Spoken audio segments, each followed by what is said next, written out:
Hello dear students, good morning all of you. आपके अपने channel education पाठशाला में आपका स्वागत है।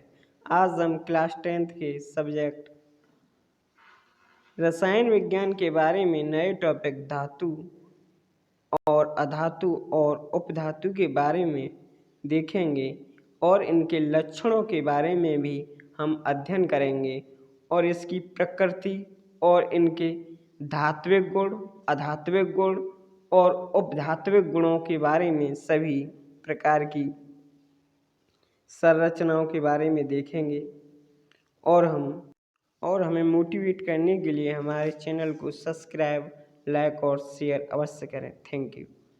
अब हम देखेंगे धातु, जो विद्युत और ऊष्मा के चालक होते हैं। अब हम पहले पॉइंट से देखेंगे, जो विद्युत व ऊष्मा के सुचालक होते हैं।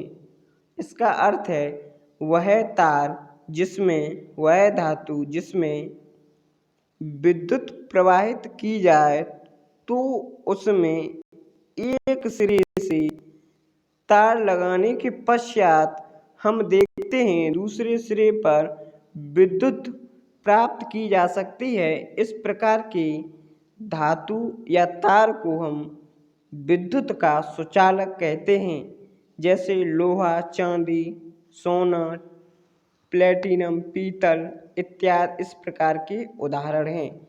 इसमें दूसरा पॉइंट है ऊष्मा के सुचालक। जब हम कोई लोहे की छड़ को आधे भाग को जब हम आग में रख देते हैं और आधे भाग को हम आग से बाहर रखते हैं तो पाते हैं जब यह आग के भीतर वाला भाग गर्म होने के पश्चात इसके यहाँ के कण गर्म होकर ठंडे की तरफ पलायन करने लगते हैं और इस प्रकार यह बाहर आग से जो छड़ होती है वह भी गर्म पड़ जाती है।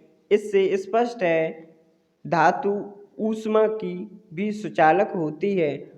अब हम दूसरे पॉइंट में देखेंगे, जो तन्य होते हैं अर्थात जिनके तार खींचे जा सकते हैं, जिसका अर्थ है कोई धातु जिसके तार बनाए जा सकें, उस घटना को उसकी तन्यता और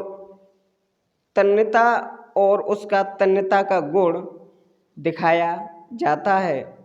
अब हम तीसरे पॉइंट को देखेंगे, जो आघात वर्धनी अर्थात इसका अर्थ है जिस धातु को पीटने पर वह भंगुर नहीं होती। जिस प्रकार हम किसी लकड़ी के गट्ठे को लेकर उस पर हथौड़े से मारें तो वह थोड़ी देर में टुकड़ों के रूप में बिखर जाती है, लेकिन ऐसी धातु ऐसा गुण नहीं होता है जो इस प्रकार बिखर जाती है। तो इस प्रकार हम कह सकते हैं धातुएं आघात वर्धनी होती हैं, अर्थात जिनको हथौड़े से पीटने पर भी टूटती नहीं है, परंतु उसके पृष्ठ के क्षेत्रफल में वृद्धि हो जाती है। पृष्ठ के क्षेत्रफल में वृद्धि का अर्थ है इस प्रकार, मान लो कोई लोहे का टुकड़ा इतना आकार में है और इसको पीटने पर यह आकृति इतने रूप में हो जाए तो हम कहेंगे इसके क्षेत्रफल में वृद्धि हो जाती है। अब हम फोर्थ पॉइंट में देखेंगे, जिसमें विशेष चमक होती है, जिसे धात्विक चमक कहते हैं। हम देखते हैं पीतल, लोहा आदि यह लकड़ी की भांति नहीं, लकड़ी से अधिक चमकीले होते हैं। लकड़ी एक अधातु है, इसलिए यह चमकदार नहीं होती। अब हम आगे की तरफ देखेंगे अधातु। अधातु का अर्थ है जिसमें विद्युत प्रवाहित न की जा सके उसे हम अधातु कहते हैं। जो पहले ही पॉइंट में दिखाया गया है, जो सामान विद्युत तथा ऊष्मा के कुचालक होते हैं उन्हें हम अधातु कहते हैं।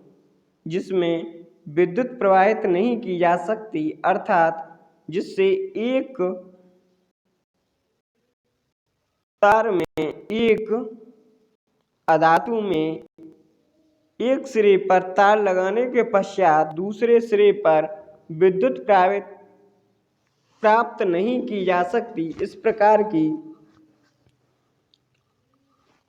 कोई भी सामग्री अधातु के रूप में जानी जाती है जो तन्य नहीं होते। तन्य का अर्थ है जो पीटने पर तार की तरह नहीं बन सकते, उस स्थिति को हम तन्य कहते हैं। जो आघात वर्धनी न होकर भंगुर अर्थात जिनको हथौड़े से पीटने पर वे छोटे छोटे कणों में टूट जाते हैं। इसका अर्थ है जब हम कोई अधातु अर्थात जब कोई हम लकड़ी का टुकड़ा पीटें तो वह अपने छोटे छोटे भागों में टूट जाता है। इस प्रकार की स्थिति भंगुर स्थिति कहलाती है। अब हम आगे देखेंगे इस स्लाइड में, जिसमें सामान्यतः कोई विशेष चमक नहीं होती। इसका अर्थ है अधातुओं में कोई विशेष चमक नहीं होती, अर्थात कोई भी अधातु के पास अपने आप के लिए कोई चमकने का गुण नहीं होता, इसलिए कहा जाता है अधातुएं चमकशील नहीं होती। 5th पॉइंट की तरफ देखेंगे, जो सामान्य नेगेटिव बनाने की प्रवृत्ति रखती हैं।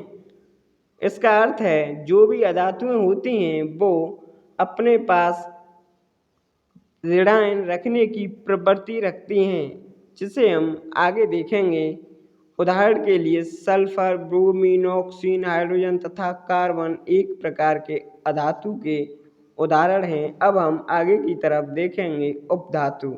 उपधातु का अर्थ है ऐसी धातुएं जो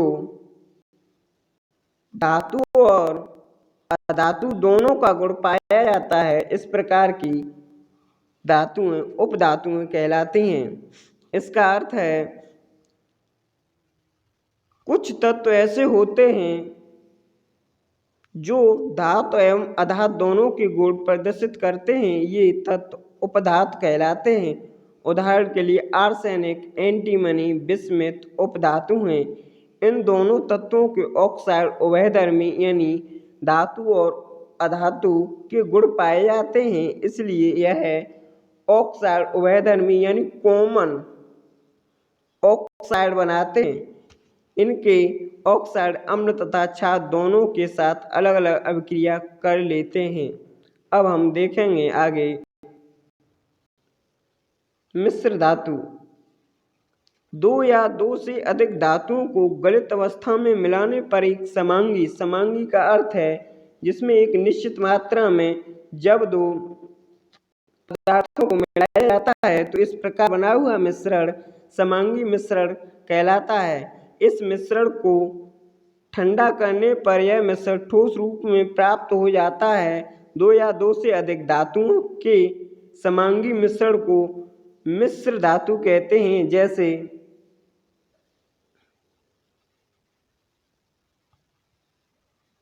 पीतल,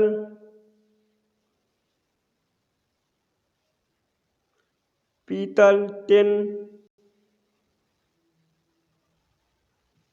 टांका। यह मिश्र धातु के उदाहरण हैं। इस प्रकार के वीडियोस देखने के लिए हमारे चैनल को सब्सक्राइब, लाइक एंड शेयर करें। Thank you.